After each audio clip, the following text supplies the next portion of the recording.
The European Union's chief nuclear negotiator spent the day in Tehran. She met Iranian officials to discuss the implementation of the historic nuclear agreement reached earlier this month. But while the EU appears to be moving closer to Iran, the U.S. government is struggling to convince a skeptical public that the deal is a good one. CCTV's Jessica Stone is joining us now. And Jessica, well, they're trying to put all of this together, the negotiating table. There's this there and over here. A lot going on, huh? Moving pieces. A lot of moving pieces indeed, Mike. Well, Washington is still trying to defend the deal to the American public.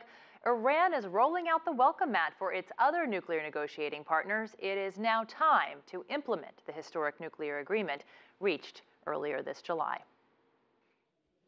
Top EU diplomat Federica Mogherini arrived in Tehran for a one-day visit to discuss implementing the Iran nuclear agreement.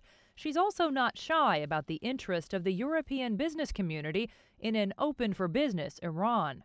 I think it is important for me personally to stress here that when sanctions will be lifted, hand in hand with the implementation of the agreement, you can expect major attention from the EU investments business area, and this is also going to be important. But days after reaching the historic deal, Tehran and Washington are locked in domestic political debate.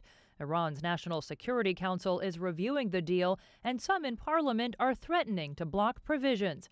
Iran's foreign minister remains calm. I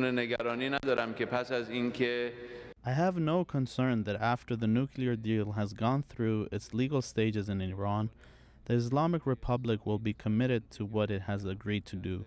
And in Washington, U.S. negotiators are in week 2 of trying to convince Americans to support the agreement. Why should the American people trust the administration now?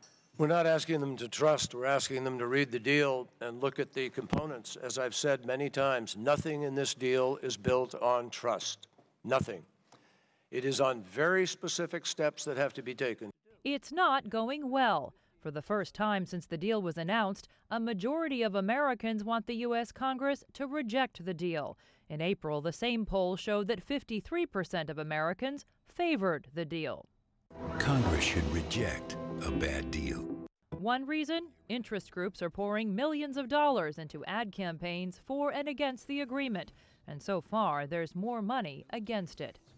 It is therefore understandable that the American public would have turned against it in this fashion because they have been bombarded on the airwaves by negative commentary about this deal. And the U.S. Congress has until September 17th to decide whether to reject or endorse the Iran nuclear deal. And even before it was reached, Democratic lawmakers were working to gather enough votes for its approval. But meantime, Republican leaders, they have vowed to block the agreement no matter what. Mike? We'll definitely keep our eye on it. Thanks so much, Jessica.